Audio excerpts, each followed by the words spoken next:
Welcome back to Generator. This is episode 30. And I got to tell you, my face hurts from smiling for the past hour. I've just been on an interview with Angelia Malbrew. And now Angelia is an amazing person. She's a portrait photographer out of Arizona, and she is a firecracker. She is nonstop energy. This conversation doesn't have a pause in it, and it's phenomenal. I love what she brings to the table. Angelia is someone that never fails to inspire me. Every time I see her around the country, I feel better about me. This is the effect that she has on everybody. So, unbelievably wonderful person, an incredible story to tell. You're going to hear all about it. We talk about her photography. We talk about the products she designs. We talk about how she uses analytics in her business. We talk about a 40 over 40 campaign. We talk about her speaking circuit. There is nothing that this woman can't do. I cannot wait for you to hear what she has to say. So without me rambling on anymore, let's get into episode 30 with Angelia Malbrew.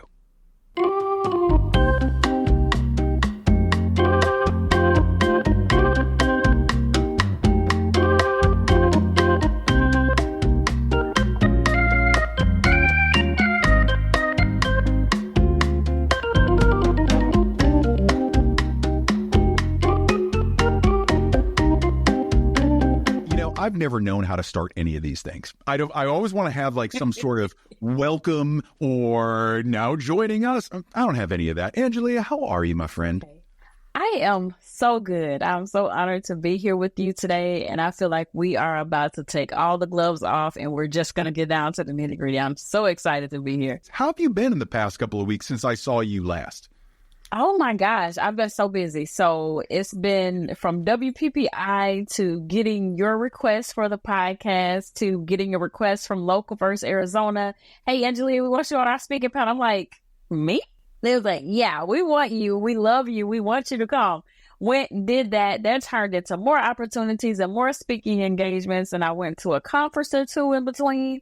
And that turned into another speaking engagement. So I'm headed to Dallas next month for it's like a financial webinar helping people to get their lives together. Cause everybody all over the place right now after PPP money, cause it's gone and it's dried up. But I'm going to be over there telling people how to get empowered and get inspired and make people feel beautiful again. So that's what I'm going to talk about in my struggles as, going through entrepreneurship without a real blueprint. Because, you take a little bit from here and take a little bit from there and you try to make it your own. And sometimes it looks like a hot mess, but it's okay because we're making it cute because we're photographers and we do that. But for the most part, like I've just been conference after conference after conference, trying to build on this 40 over 40, trying to get that taken care of. And yeah, busy out in the streets. I thought I was busy. You're insane. 100%. Like I look at my life every day like, girl, have a break and a Kit Kat. And would 16-year-old Angelia look at you now and be like, go ahead, like you're crushing it? I think she would definitely tell me that, girl, I am so proud of you. Because the 16-year-old Angelia, like she was more reserved a little bit. She was just coming out of her shell. And believe it or not, I kind of used to be a little bit quiet. I've always been a firecracker around people that knew me. But now coming out of my shell, doing these speaking engagements and, popping up everywhere, meeting friends everywhere I go, like this is a new Angelia. So I have definitely changed since the 16-year-old that, just wanted to wear cute clothes and cute shoes and take a picture of everybody at the school. So I have definitely evolved for sure. I know that you've been putting yourself out there more and you're doing more and you're all over the place. And clearly you have no problem speaking to people. From the standpoint of this speaking engagement that you were contacted for originally, did you reach out to them or did they reach out to you? Did you do like a spot on the news before and someone found you? Like, how did that all turn around? Because I think most people wonder, like, how do I start doing that? How did all of this come together for you? Honestly, I will take it back to me really not knowing the lady that referred me. So as you said, and I'll just, piggyback off what you said. I have been out. I've been doing all the things and going to all the events. And what I found was in my marketing, while it looks cute online, I can make it look real pretty. My biggest connector is me meeting people in person. So I'm out at the networking events. I'm going to the Chamber of Commerce events. Like I'm all at all the places. But I decided to join Local First AZ last year. My life has been so crazy. This is how crazy it's been. I haven't been to one meeting before the speaking engagement because it's always an opportunity for me to go, or it's on the other side of the valley. And that's like an 1.5-hour drive for me. And I'm like, I can't do it today. I didn't want to be stuck in traffic, but it was always a situation where I couldn't make it. And so when the lady called me, she was like, Angelia, we have this amazing opportunity. And I just want to know, are you available? And it was like a month or so ago. And I said, what you got? She was like, well, you have been highly recommended and referred. And I'm like, for what? I'm thinking she was calling me to say, hey, let's do some net shots or something.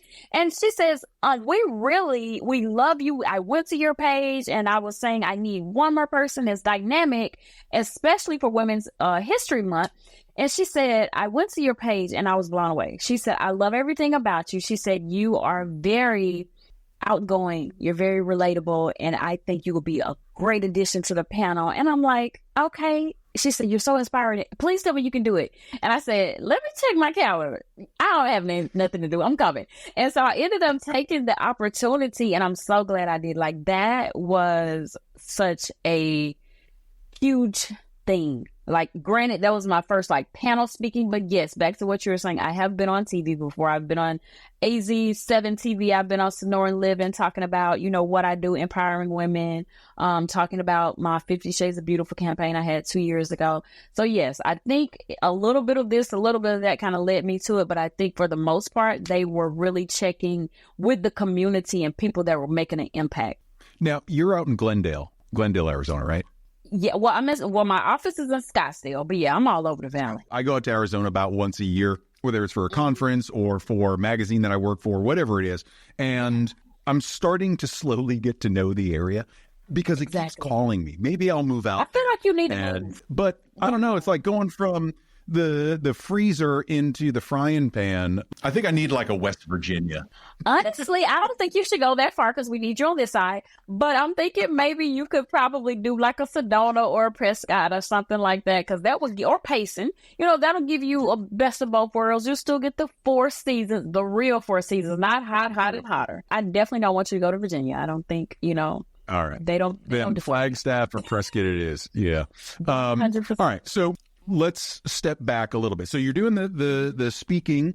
How do you like it? Do you find that you've got a keynote that you like to give, or is it just you like to ad lib? I know there's a million different ways to do the public speaking circuit, and there are people that, will go out with a keynote and they talk about the same thing in a slightly different way every time, but there's the one message that they have. I know you're big on empowering women. I know you're big on entrepreneurship. Is there one focus that you're being asked to talk about, or do you get to determine that and you're just asked to speak and you say, great, I'm going to talk about X, Y, or Z?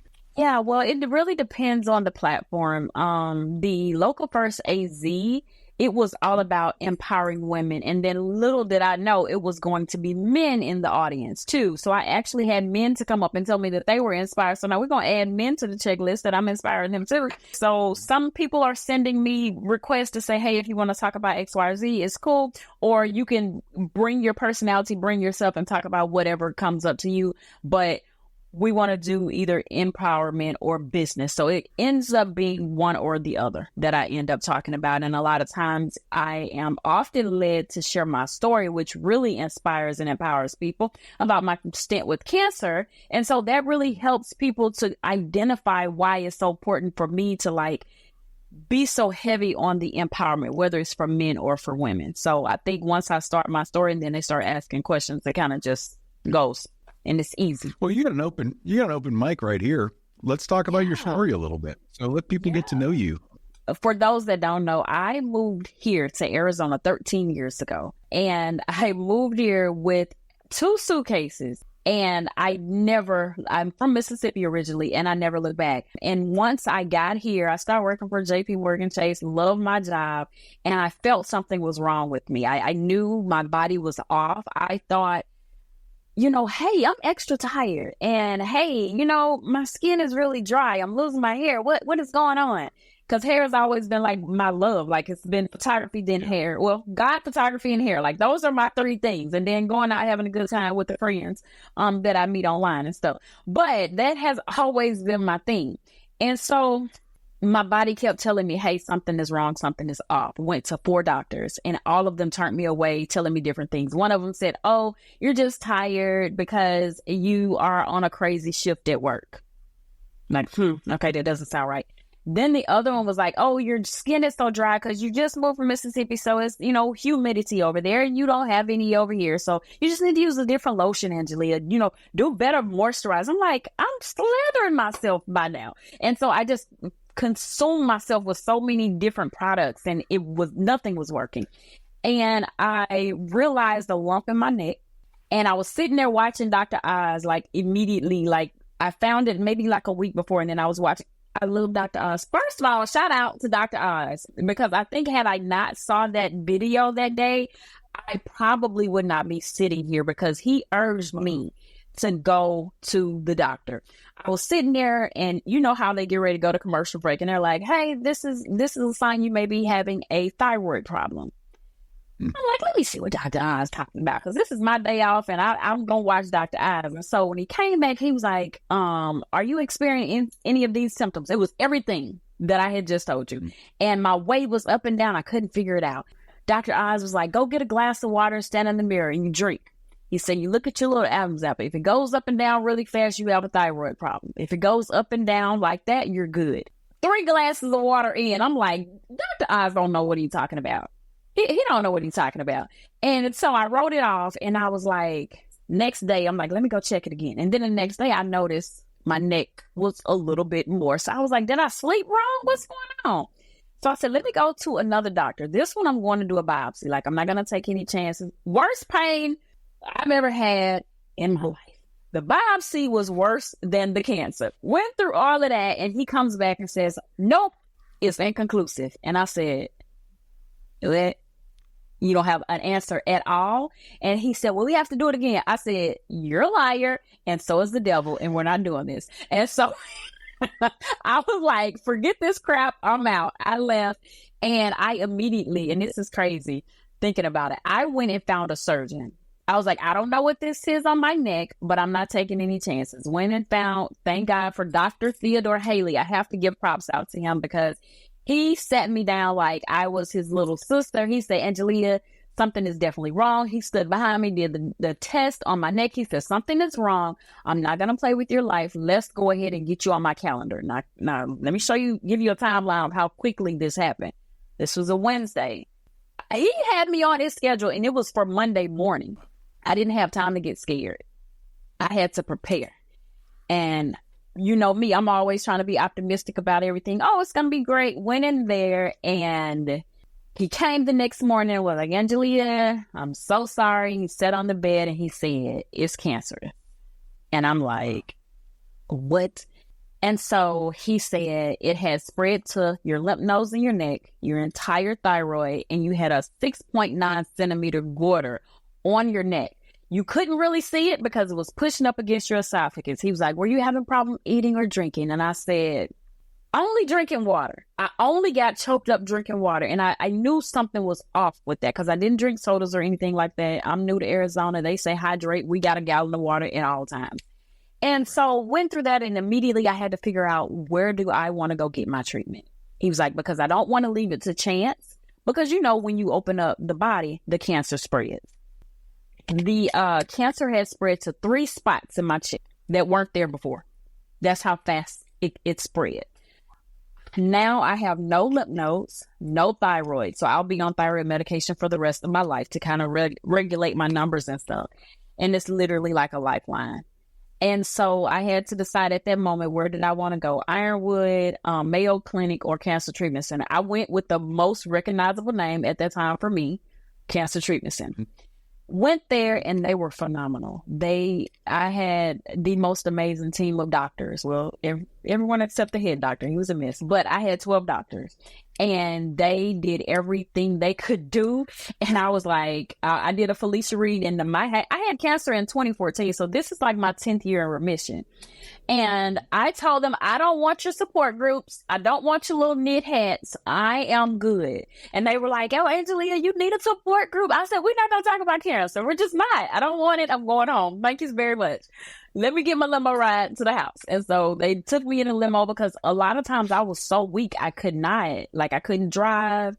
And so it was crazy. But going through cancer, I feel changed my life. I feel like it gave me another chance. I feel like God gave me another chance to live and to make an impact. Like I have always been life of the party girl, right? Never really did parties, but I've always been like the person that's going to get the crowd going. I'm always going to come in and make people happy and smile.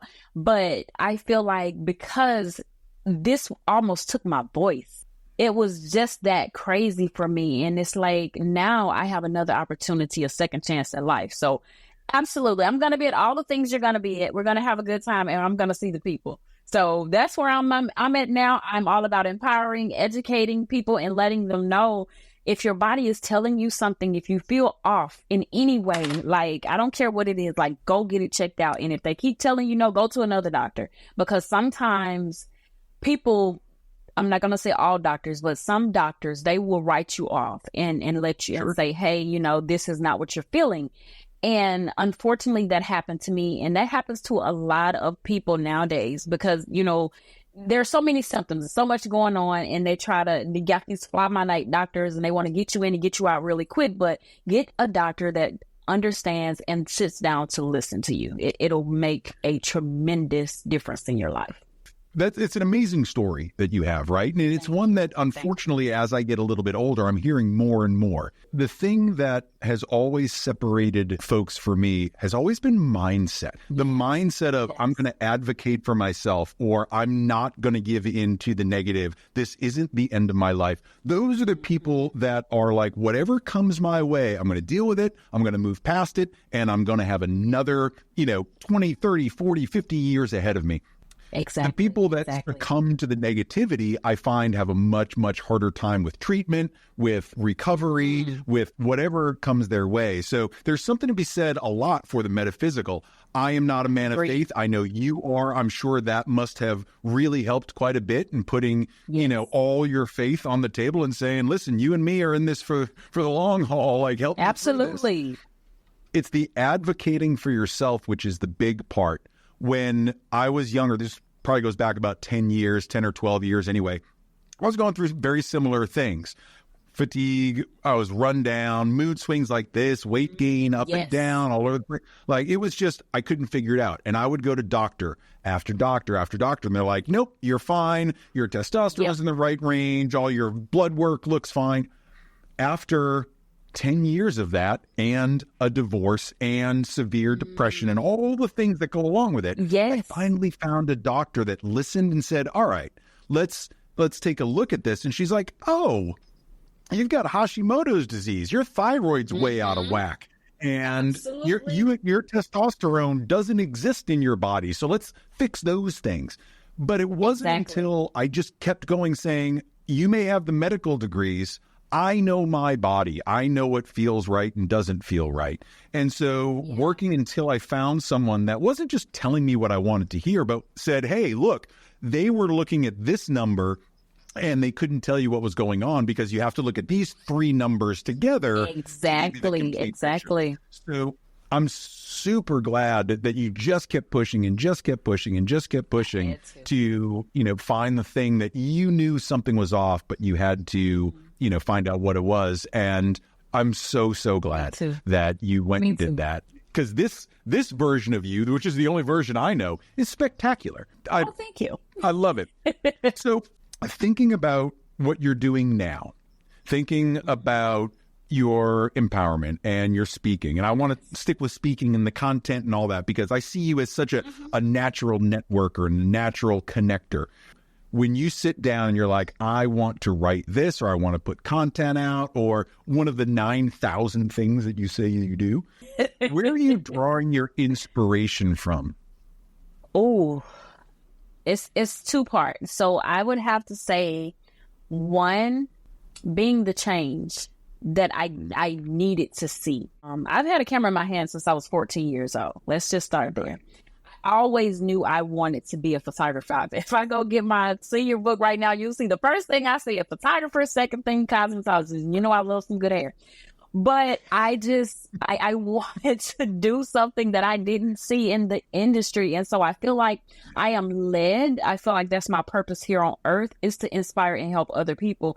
So when I write something online, or when I go online and I do a video, it's because I know I need to show up for some little girl that doesn't see a representation of her, whether it be white, black, brown, green, purple, or plaid, or a little boy that may say, hey, I want to do this, because you never know who you're entertaining. And I always live my life like that, to say, no matter what, I try to show up as my most authentic self, because that's going to go, like, it's going to outlive me. I want to be able to live a legacy and leave my stamp on this earth that says, you know what, you can do it. And it doesn't matter what you look like you can do this.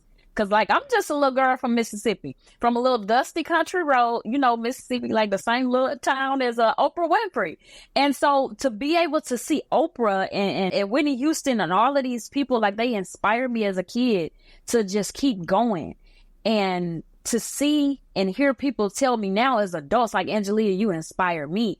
Like, that's mind blowing to me. So that's my journey. And that's what I plan to do, is to keep doing that. And the other part, I would have to say my faith, because I've always relied heavily on my faith to get me through. Like, I grew up apostolic and grew up in the church and stuff, but I feel like had I not had this mindset shift, I wouldn't be where I am today. I'm just grateful for all the things. Like, no matter what comes my way, like, I'm going to take it and we're going to ride it like a Harley out in the sunset.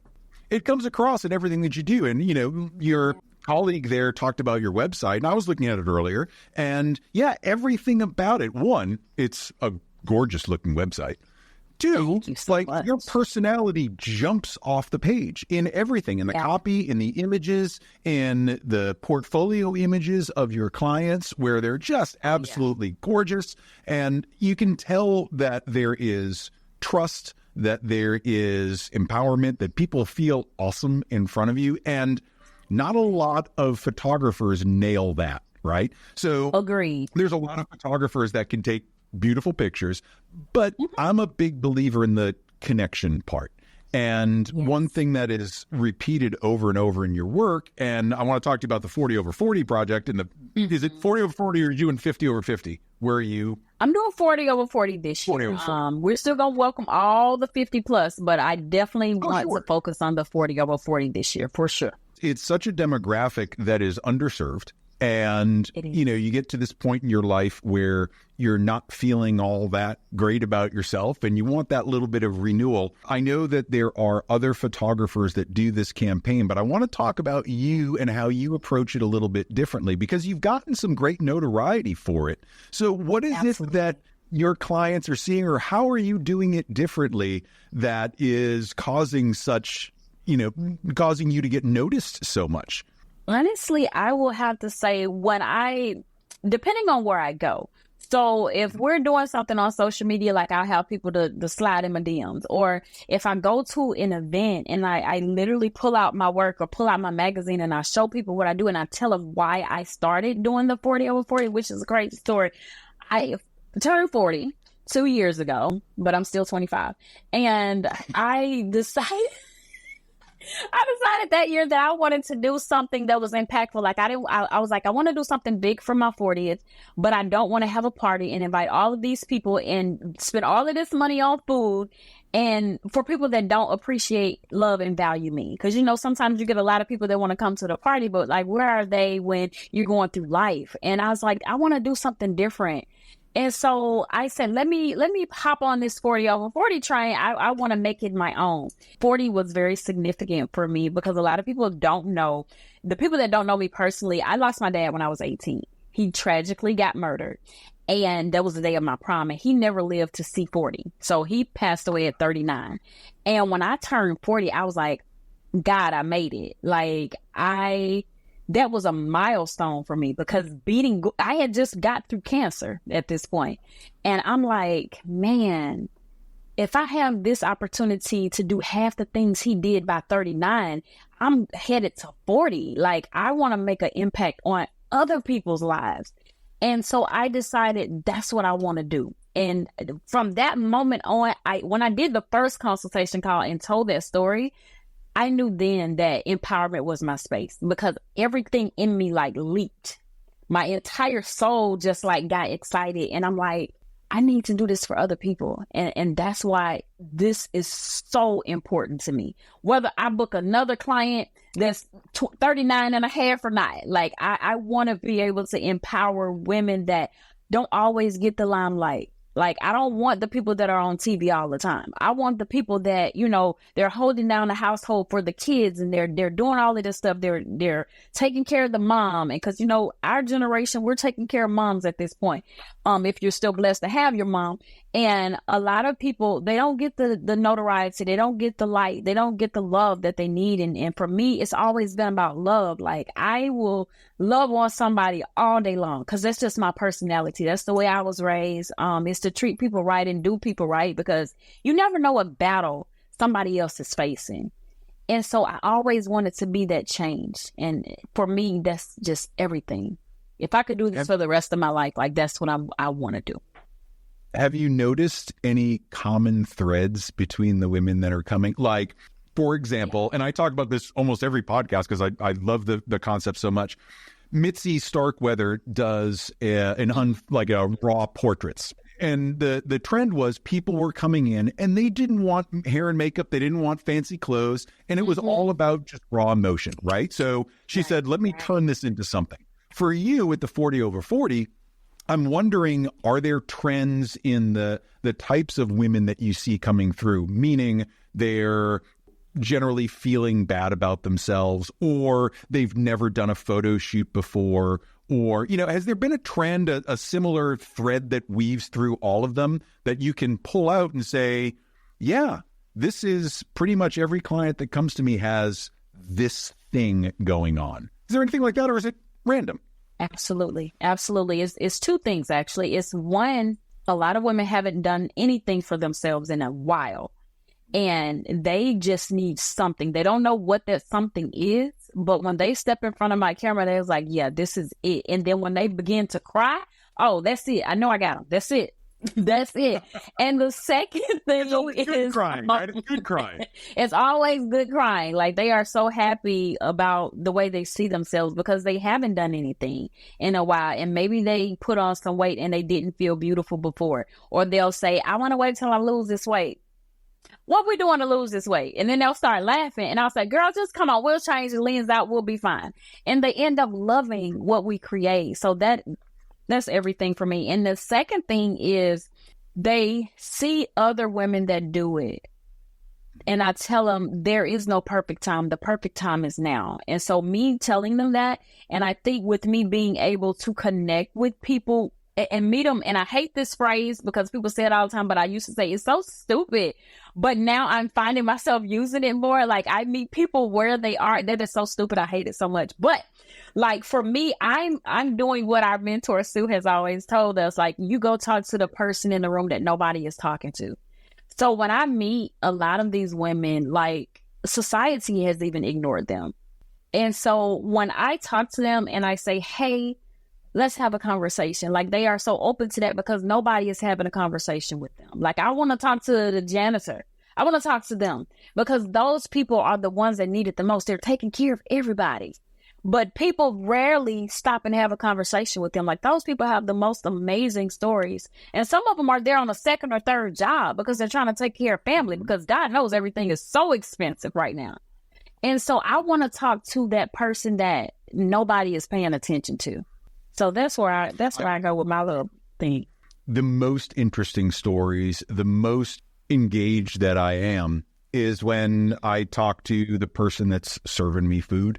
I talk to the person that's, cleaning up, the caterers, the folks that at the airport that are emptying trash, right? People that are unfortunately invisible in society. I find that the people that are most interesting are Uber drivers, cab drivers, right? You start talking to them like, oh yeah, I was a doctor, but I didn't really like it. And so now I'm just driving an Uber because it gives me the flexibility. Like, tell me about how you got from A to B. Like, I love that. Yes. In talking to you, my heart goes like this and my energy comes up because you get me going and I just want to talk and talk and talk and talk and talk. You have this way about you that just draws that out of folks. And I can only imagine how much fun it is. Yeah, but you know what I'm saying? Like, I don't do these big campaigns like you do. And it's got to be so much fun for you in the studio to have this happen over and over. And we all connect in different ways, but to be immediately impacting the women in your area, raising up that collective self-love and giving them that gift of being seen has got to be just so fulfilling. It's got to feel so good at the end of the day, no matter how exhausted you are. Exactly. And I think because I am so high energy and I put so much into making them feel beautiful and amazing and special and seen, by the end of one shoot a day, like I need to go take a nap. Like I put because I leave it all on the dance floor because I feel like if they come out of their shell and they say, Angelia, you know what? I've been saying I'm going to do this for years and I go ahead and do it. I don't want you to don't get my arms or don't get my back and pull my stomach in. And when I show them how amazing they look, like it's a feeling that I can't even begin to articulate. But and the fun fact about all of this is my biggest clientele are not even in Arizona. You market yourself essentially as a travel luxury branding photographer. And absolutely, I want to know more about traveling and marketing in different areas and how are you doing that? How do I do it? There are two parts. It's always two parts. From an early age, like I traveled. Like we traveled to California, we traveled to Illinois, we traveled to Florida and stuff. And so seeing that as a kid and seeing my dad be an entrepreneur, like he was always on the go every single day. Like he was working. So he was from the old school, where he went out, knocked on doors and got clients like that. So the drive for me is different than everybody else. Some people say, oh, I'm just going to run some Facebook ads and see what happens. Me, no, we're going to get out and talk to the people because I feel like I need to be a bridge builder in the community because somebody needs to know about what I do and I need to go and be a wing woman for somebody else. And so everywhere I go, I try to make an impact. So when I go to these conferences and things, I connect, like I am a networking, connecting maniac when I get in there. And I try to leave a mark with them that say, you know what? I love her and I also want to tell somebody else about her. So case in point, this last International Leadership Summit that I went to in Dallas, I go every year. And I end up meeting this lady, crazy enough. She's from Phoenix. We rode the same plane to Dallas. We checked in our hotel at the same time and we ended up sitting on the same bench eating our lunch. We started talking. She was like, where are you from? I said, Phoenix. She said, me too. We ended up connecting. Long story short, I gave her my stuff. She gave me her stuff and we ended up connecting with each other. With this one lady alone, she has brought me about 7 referrals. Since then, like she gave me 5 at the event. She was like, I'm gonna get your 40 over 40 fill for you. And then I talked to her yesterday and she's like, oh, I probably have about 4 more girlfriends for you. So it's like people like that I'm naturally connected to. So I don't even have to do the heavy lifting. Like if I never ran another Facebook ad again, I would be fine because everywhere I go, every state, you're going to hear about Angelia Malbrew photography. You're going to see what I do and I'm going to show you how I can change your life. And I think they just fall in love with me and the photography is a bonus.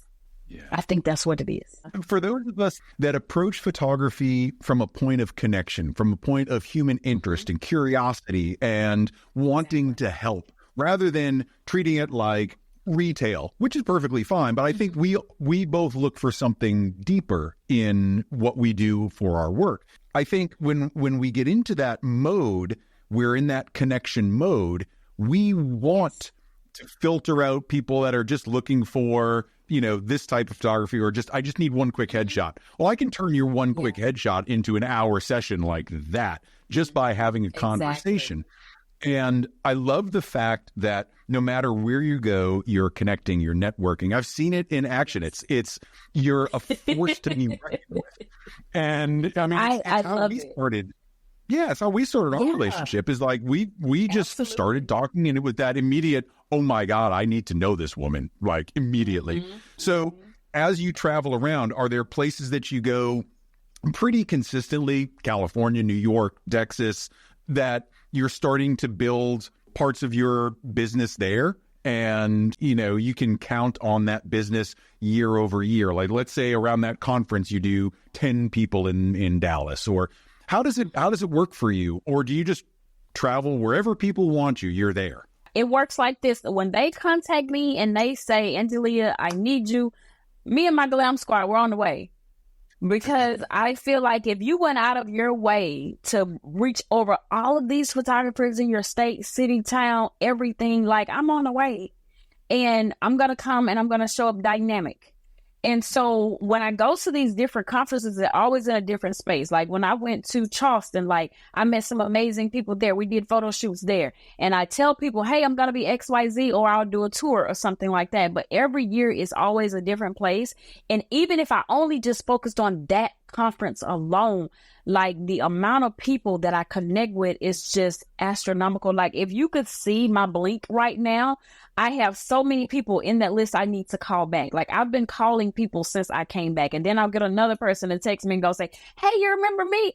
But let's refresh my memory, because I've met so many people. But, I feel like being able to get out at those conferences and do networking events and things like that, I feel like it helps me to show my personality and show people who I am. And I'm more than just a photographer. Like I'm going to be your coach. We're going to have a whole branding session. We're going to talk about your business. We're going to talk about everything related to you, so that when you step in front of my camera, you're 100% ready and you're confident. And I'm going to build on that on top of all of that. And it's going to make the most amazing, beautiful images you ever seen of yourself. And so for me, that's so needed in this society, because we got all these people with cameras and nobody's given an experience. Like I say us in our community, because we know what to do. We've been educated on it, but it's so many people just doing a disservice to our people, and they're not giving them what they need. They're just giving them an opportunity to get a quick buck. And for me, that's not my life. And I don't want a situation where it's all about money. I want an experience, and I want to give them that because they deserve it. Therein lies the heart of what we're doing, right? We want to give that experience. Either we've experienced in the past the love of others, the faith of others, the whatever it is that we've experienced that has affected us in a certain way. I love giving that back. I love sitting with people and talking and hearing them cry and having them open up and just making it safe for them to be them, because we rarely get that opportunity. And I think that experience, for those of us that work in this model, it works so well because, we can take the picture, but we can also give you so much more that you're probably not getting anywhere else. That's not to sound egotistical or that we do something so amazing, but how often are we as people, humans, just sitting and listening to each other, giving them that space, right? It's all about waiting for your turn to talk. And I've been guilty of it, but in the studio here, the second they walk through the door, everything is about them. Everything. Yeah. Top to bottom. Yeah. And I know that you do things the same way. Now, you've got this glam squad that you travel with. Now, do you use your glam squad also as like your model team for your travel bags? Because believe it or not, folks, Angelia has also created luggage for you as well. So tell me about the bags, what you're doing there, how you design them, how you thought it up. Like, how did you get into that? It's crazy that you even asked me. That's a loaded question. So let me break down who my glam squad is first, so I can blow your mind. So my glam squad is me, my makeup artist, and my camera and my bag. That's my glam squad, and a couple of lights, because that's all I need. Yeah. And so when I decided on this bag, like I have literally been I've always been an artistic person. Like I've always drawn things and I've always had a very creative mind. In 2001, I came up with an idea and I was like, oh, I'm going to put it on the back burner. I don't have time for that. And then COVID made me pick it back up again. My grandmother ended up passing away in 2022. So I found myself in a deep depression and I'm like, how do I get out of this? And I say, I'm not able to serve because if I'm not myself, I can't help anybody else. Like you can't pour from an empty cup. And I thought about something she would have told me to do, and that's just keep going. I said, I want to create something that's going to pay homage to her. So my camera bag is called the Dream Luxe Travel Bag, right? My grandmother's nickname was Dream Boat. So I wanted to create something that would be sentimental to her, something that gave me kind of like her vibe, which, you know, she was very feisty. My grandmother was like 6'1", 6'2". She didn't take no crap, but she was my shero. And just thinking about the things that she did for me growing up. So if you look at my bag, the front of it has a different flap. It's almost like a saddlebag flap. Mm-hmm. And so that reminded me of the very first purse she purchased for me growing up. Because, you know, all girls remember their first purse. And so I'm like, yes, I want to do this. Let me get out here. I even talked to a couple of people that had their own bags and they were so close-lipped. They didn't want to tell me anything. I'm like, okay, I'm going to find this stuff out because that's who I am and that's what I'm going to do.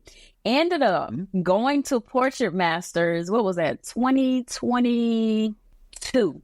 It's another vendor. They are definitely in the Portrait Masters realm. And they had a bag there. And the guy was telling me, he was like, hey, Angelia, I was like, I really want to know about how and what do you suggest? I'm trying to put my own bag out. And when I tell you, he was so forthcoming. He was like, this is what you do. And this is what you do. And don't get caught up in this. No.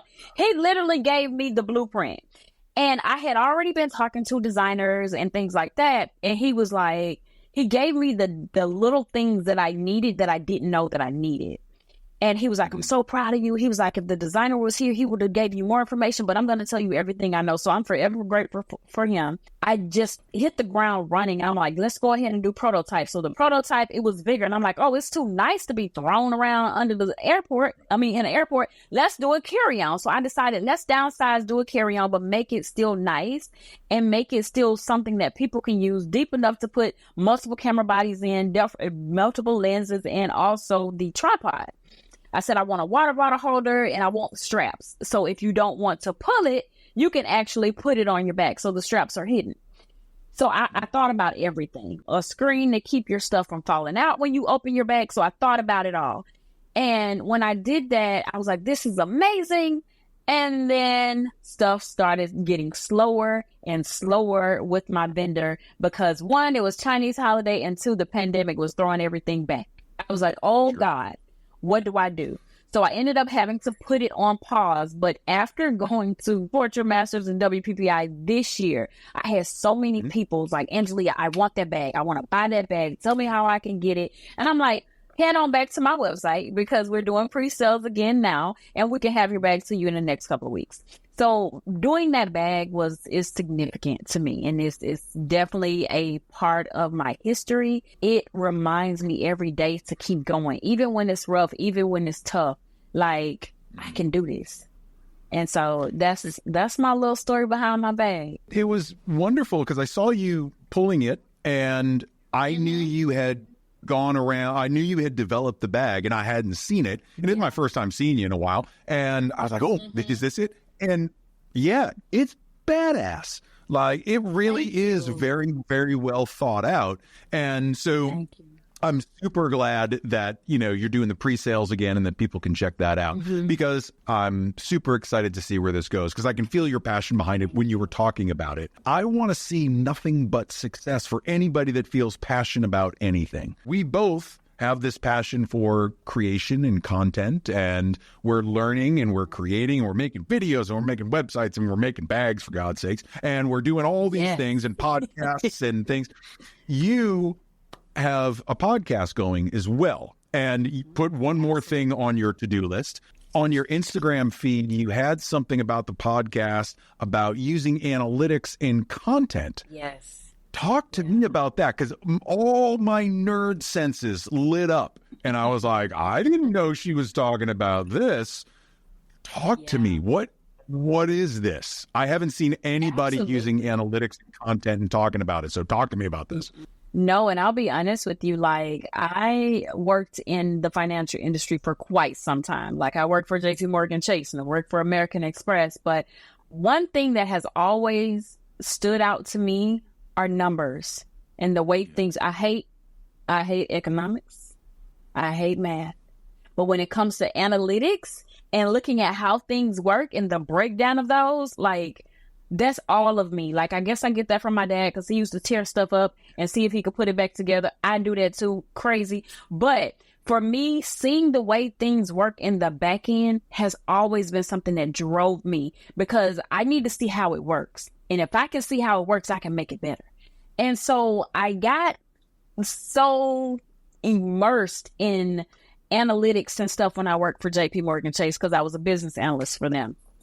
And I did it on the consumer side. And I also did like a liaison between IT and the business so I could explain what's happening with the system. What are we seeing? How do we explain this? And how do we fix it? So starting there, it drove me into, I need to figure out how more things work. And then I got into Google Analytics. And then I fell in love with that. And then when we started moving around and doing more in Instagram, I'm like, let me look at this dashboard and let me see how it works.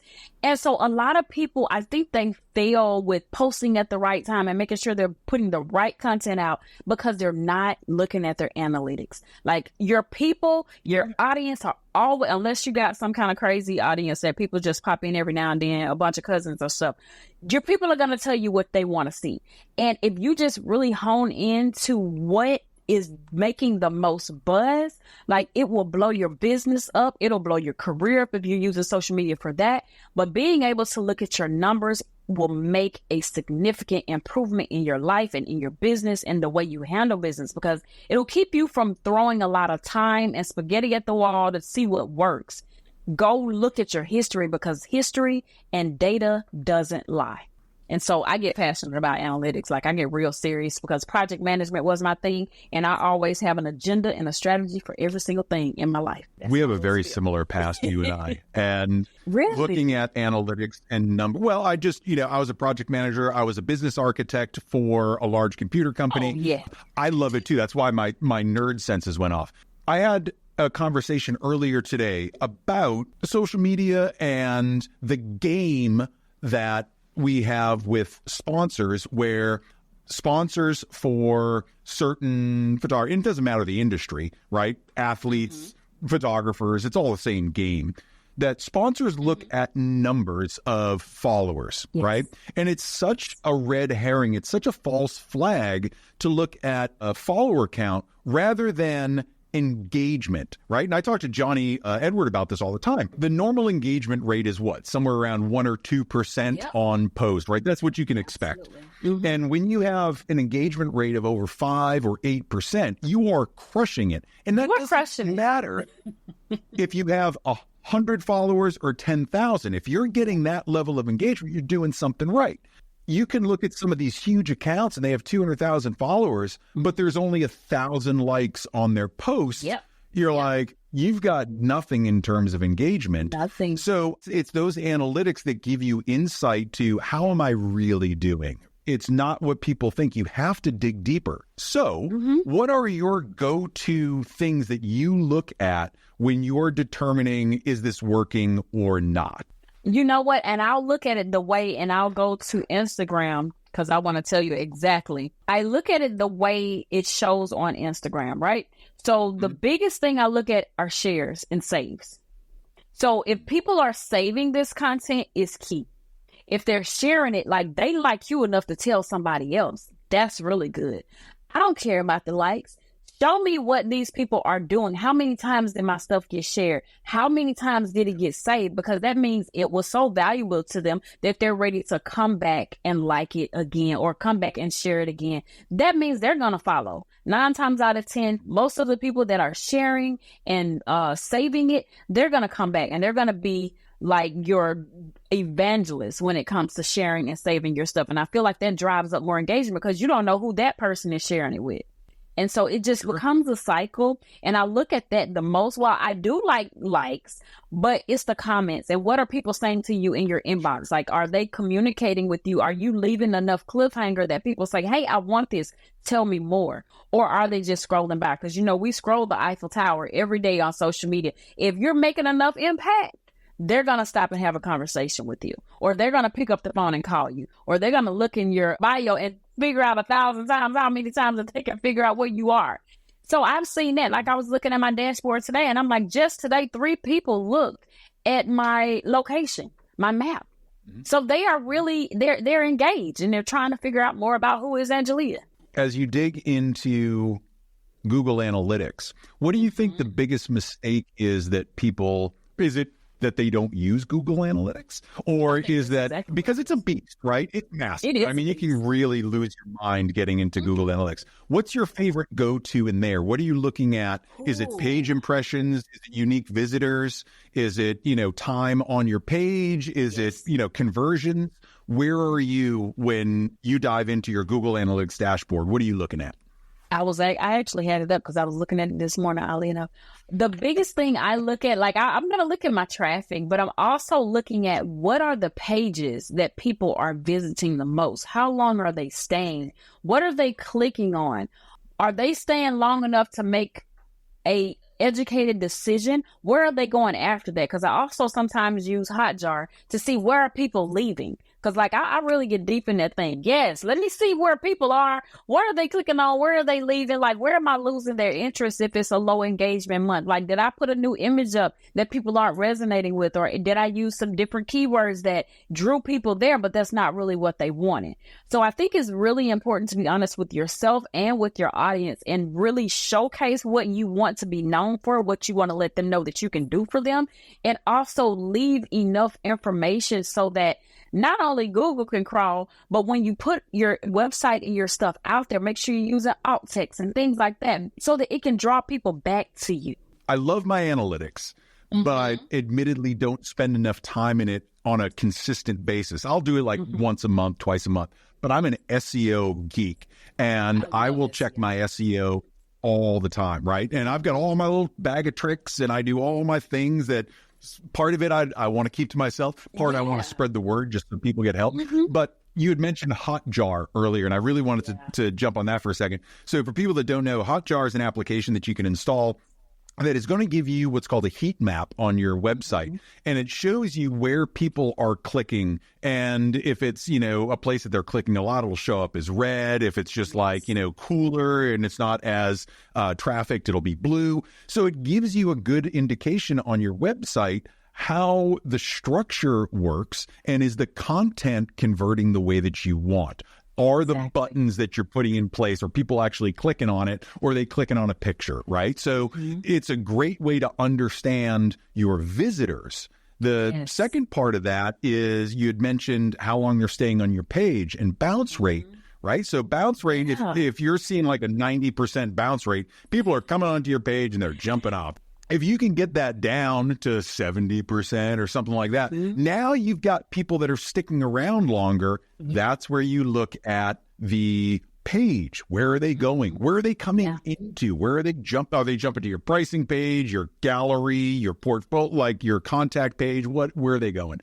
All of this stuff is so much more important than, do I have the prettiest website in the game? Exactly. Right? Exactly. And it's all about forgetting you and your ego and thinking about what your customer needs and wants. And that was one of the things that I got from your page, is that you structured it in such a way that instantly, like I said, it kind of jumped off the screen at me. I'm like, wow, I want to click around. I want to check this out. Not because I was interviewing you, but because I immediately fell in as a viewer, and I was just like, wow, this is beautiful. Let me read about this and let me do that. It's apparent that all of that hard work is paying off. And it's one thing that I think gets overlooked by a lot of photographers and creatives in general, because it can be a big, scary world to get into numbers and start to admit, like, maybe I'm not doing things as well as I thought. But it's not always likes and follows. It's so much deeper than likes and follows. And I just try to keep reiterating that to people, especially people that are listening here and hearing us talk about all this nerdy stuff.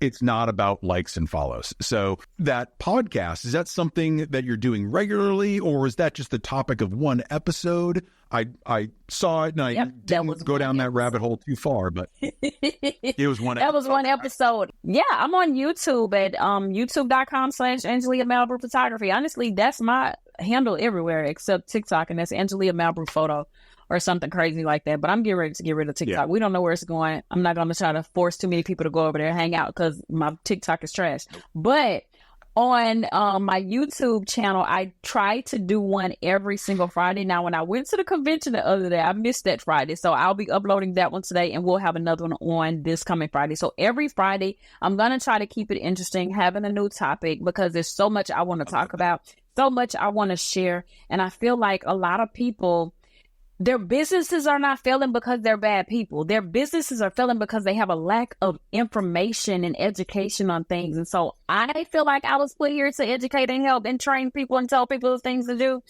And I feel like that's an extension of me. Like, I'm more than just a photographer. I do things in a way that I can help others. Like, no matter what I do, if we go into the grocery store, if I go get a cart, I'm going to take that cart back because I see that cart pushing around here with this water and it's 115 degrees. Like, I'm going to try to make his life easier. So everywhere I go, I try to make a impression where I'm helping somebody to do something, even if it's just putting a smile on their face. So I feel like my podcast, with me just starting, I feel like it's going to help me to get the word out to more people that, you know, you don't have to be scammed by, you know, these people with all of these courses and stuff that are really not selling you nothing but a bunch of crap. Like, I want to be able to help and give as much as I can, because when I leave this earth, I want to leave empty. I want to give everything I have except all my money, and then I'm gonna get it to the cancer people and my family, but and a few friends when I get rich. But yeah, I want to be able to, I want us to create a space where, you know, other people could come on the podcast and share their experiences and stuff. And also, I wanted to be able to give some of my knowledge away, because I am my friend calls me all the time. She's like, you are a student of learning. You are forever learning. She was like, if there's a conference, you're for the conference. I said, absolutely. Because what I don't want to do, I will forever be a student. I don't want to live this life and feel like I know everything, because there's so many new things coming out, AI and all of this stuff. Like, we have to stay aware, especially in the industry that we're in. We have to stay on top of it. So for me, being able to do that on a podcast, that blows my mind. Because as you can see, I love to talk. I love this platform for doing all of those things. And that's why basically I started doing this. I started doing radio in the 90s, but it's the reason that I really love doing this is because it's just an extension of all the other stuff I do. And if there's one nugget that someone might hear in one of my insane ramblings, or they can get actual good information from my guests, then it's all worth it, right? It makes all the effort worth it. And I cannot wait to go and listen to this episode and really start to tune in. So people can find it on YouTube. Angelia Malbrew Photography is where everybody can find you online.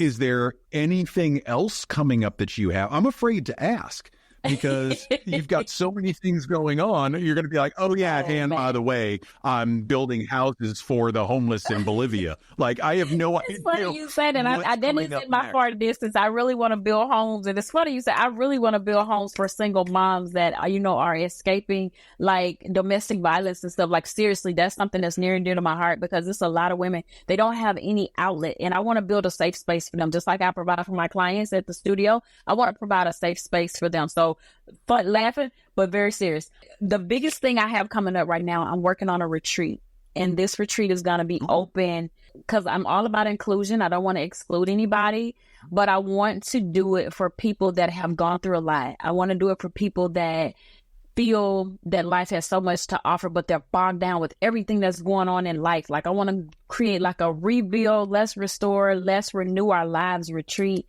And it's going to be huge. I'll tell you the location later, but I want to keep this one to the point where, you know, it will empower some people to get back out there and keep trying with their business. Like, it's okay to take a break, but don't quit. And I see so many people quitting right now, and I hate that. once I get my 10-year big, amazing photo shoot done in Aruba, because I'm 10 years remission free, I'm going to immediately hit the ground running after that with getting this retreat up and on board. And it's going to be open to those that want to come. I'm not going to say it's just for women. I'm going to say it's for people, Right. because I want to inspire and love on people. So we're going to have a mindset wellness thing, and it's going to be beautiful. And that's what I'm working on right now behind the scenes. My cheeks hurt from smiling for the past hour. I can, like, my face literally hurts because I've just been smiling and just nodding, and you're just such an incredible person. Thank you for just being who you are in this community, in everything that you do. It's clear that the world is better off for having you here. So I'm so glad that these 10 years have flown by, and that you're still here, and that you advocated, and now you've got this life behind you and ahead of you to help so many more people. So thank you for being here, Angelia. You're an amazing, for amazing having person. me. You are such an amazing person. Like, I gleam looking at you, and I just want to have a moment to say thank you for being willing to hop in that booth one day. You know, when I said, hey, Matt, come hop in this booth. And when everybody ran over there and started stealing my idea. But I'm just so grateful to you. I'm so grateful we're friends. I'm so grateful for this opportunity to be on this podcast. Thank you for allowing me to share my story. Thank you for always being so amazing and so humble. You know, even though you're a massive, amazing human being, I'm so grateful you are. And don't look at me with that one eyebrow up. You are such an amazing human being. I'm so honored to be in a part of your book, your story, your life. So thank you so much again. And I love your studio setup. Absolutely love it. That means so much to me. Thank you from the bottom of my heart. I'm going to figure out when we're going to see each other again. It'll probably be at a conference somewhere, and it'll probably be for 5 minutes, but it'll mean so much to me. Figure it out. Same here. And I can't wait to see you soon. Matt, I appreciate you. Bye.